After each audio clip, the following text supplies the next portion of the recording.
In this recording, we will be looking at how to solve a quadratic inequality. Well, what is a quadratic inequality? Here we go. It's an expression with an x squared in, which makes it quadratic, and the inequality sign here. This question is asking us to solve x squared plus 4x plus 3 bigger than 0. What this means is for what values of x produce an answer bigger than 0. So let's just take a value for x to see. Let's say if x is 1 and I substituted that into this expression. 1 squared plus 4 times 1 is 4 plus 3 is 8. 8 is bigger than 0, so yes, x equals 1 satisfies this inequality. We're obviously going to have a range of values for x that satisfy this inequality, and that's what we need to find. So I suggest initially putting the inequality, changing it into an equation. So swapping the more than sign for an equals. If we do that, it allows us to find our critical values. So for what values of x make this expression equal to 0?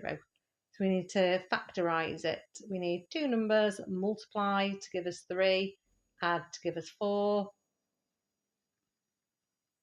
What are they? 1 and 3, because 1 times 3 is 3, 1 plus 3 is 4. We have x add 1, x add 3. We have these two brackets multiplied by each other equals 0. So either bracket could equal 0. If the first bracket was equal to 0, x plus 1 equals 0, x is equal to minus 1. If the second bracket was equal to 0, take 3 from both sides, x is minus 3. So these are our critical values, minus 1 and minus 3. So we know when x is minus 1, and we put it into this expression here, we will get an answer of 0, same for x equal to minus 3. To find our range of values, let's have a look on a graph. Let's just sketch this here. We know when x is minus 1, then x is minus 3.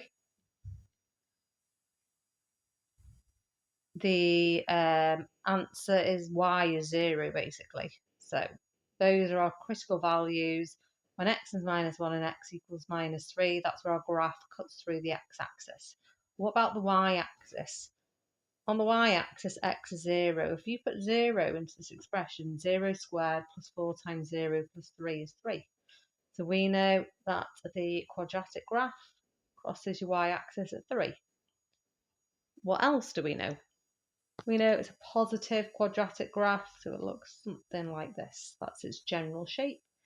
Now I can sketch my curve. Let me just do that again. That's a bit better.